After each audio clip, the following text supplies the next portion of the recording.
Hey everybody, so I just thought I would upload a quick little tutorial video. I've sped this drawing up considerably, considering that the full map took about 7 hours of work. I don't think anybody has the patience for a video that long.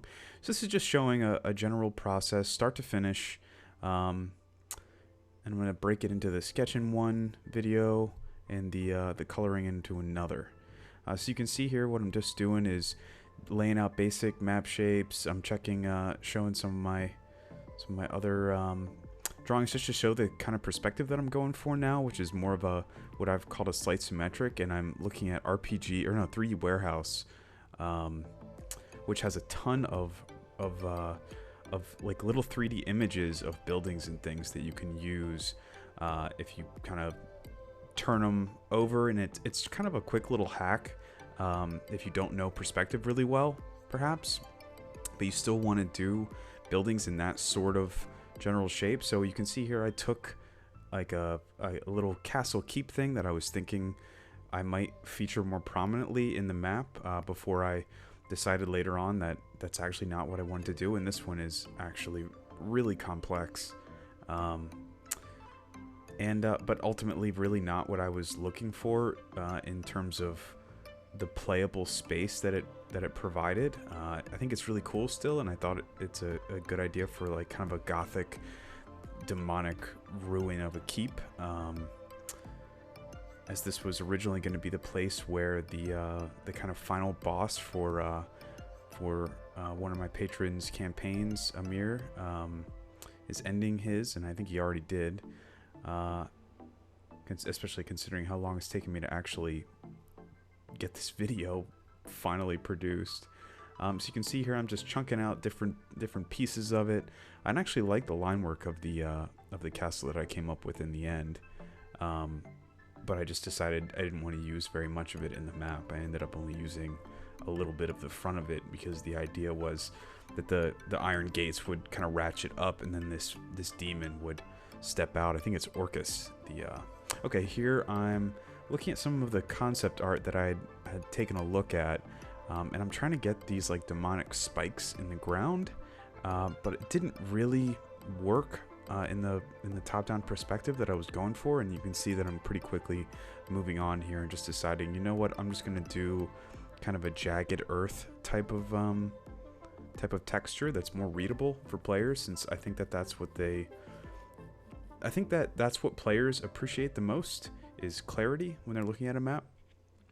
Obviously, also, you know, everybody wants it to look pretty and nice, and I certainly put a lot of time and effort into making my maps look good, but clarity and sharpness is always at the forefront of my mind when I'm doing these sorts of maps, because I don't want players to get to the map and then be saying, well, what's this, and how high is this, and how low is this, and can I is this a gap, or is this a thing, or can I jump over it? And you know, one of the reasons that I got into making maps is because I find that a lot of the maps that are included in the modules, you know, without shit talking too much on my own craft here, a lot of the ones that I found in there, you know, barring the ones that were done by like Mike Schley or somebody like that, who I really admire, a lot of times I found like they were just really vague, and like it was really hard to tell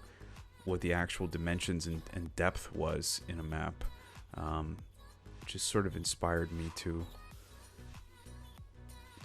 do my own thing. You can see here I'm just adding a bunch of line work and just kind of like messing it up bit by bit, because I want to make it clear that these rocks and these jagged edges kind of come up out of the earth and then like recede back down into the like level plane.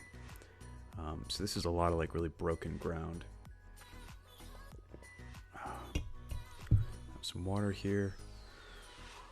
Let's see, I'm just kind of fussing around, messing with stuff, and as you can see from this video, I wanted to do a video that was just start to finish, where I was doing something kind of new, because I think it is a good example of the fact that my process is really organic, and things, I make tons of changes as I'm going through and doing a map, and and that's mostly just by feeling. I just kind of, I go through and I look at it I try, you can see me keep backing the camera out and then panning back in, mostly because I want to see, like, all right, if I'm looking at the whole map, is it legible? Is it readable? What parts of it look blank? What parts of it in there? I'm moving the whole keep back because I decided, you know, I want more playable space here. I think I forgot to turn my camera on for a second there. The recording, yeah, okay. Yeah, and I'm adding another little fissure here. I decided I want this to really be like a ruined hellscape.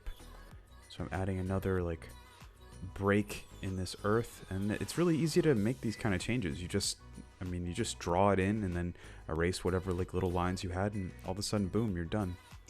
And you can see with some of those dash marks, I made a decision about what my perspective was going to be, which is a 1-point perspective that I tend to use for my maps. So a lot of the original downward kind of slash marks on the edges of the clip face are actually wrong, and you'll see me go back and change some of those here pretty shortly. See, I did a little arch there. I wanted there to be another little feature of interest. Messing around with some of that castle architecture. Thickening up some of the lines because I tend to sketch things in really light first, and then as I progress and become more and more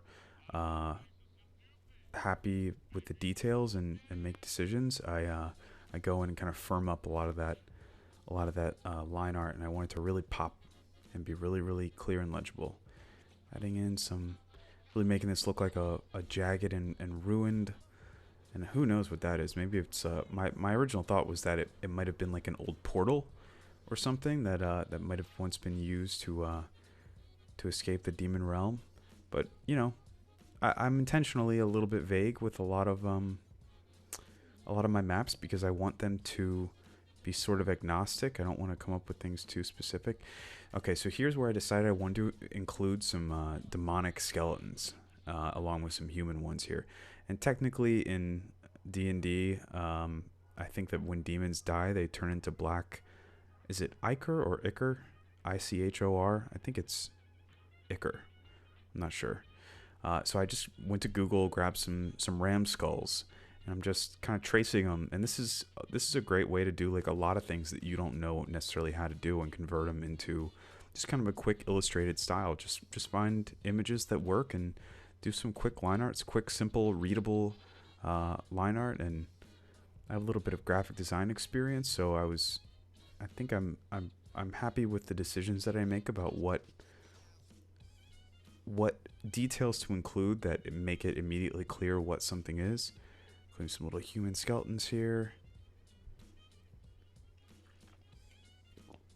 And I just brought the grid up there to make sure that I had it to scale. So these are some like giant demon bones.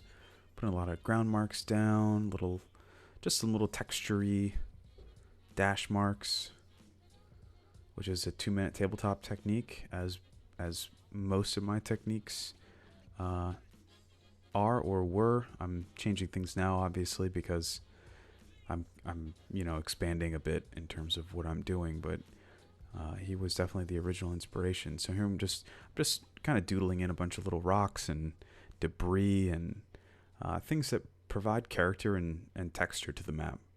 And they're also going to provide a lot of shadows when I go to lay in the shadows in flatting later, and that's going to provide a whole lot of depth, I guess, to the map. Is what it makes it look like an actual 3D space as opposed to like this really flat image, which is always the goal. And including these little features in, just one of them doesn't really do a lot, but altogether they really provide a lot more character and visual interest.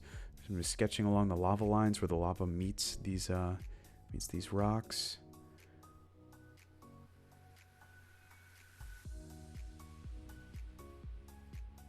Yeah, and that's it for the sketch.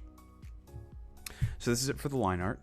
and I'm gonna be back a little bit later with a speed paint of the coloring that I've done. That's where, you know, the other half of the work comes in. But I thought I would just upload this real quick so you guys could get a little preview of what my process is like and how I go about drawing up the line art that I use for my maps.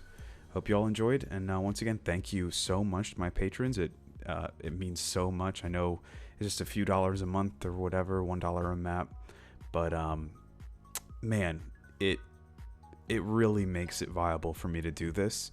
And I can just tell you straight up, as much fun as I have making these maps, they just wouldn't exist if it weren't for the fact that I have the most supportive patrons around that are just really great, and always have some words of kind words for me, and advice, and just opinions about what they like, what they don't like, what they find useful, and all that goes a long way.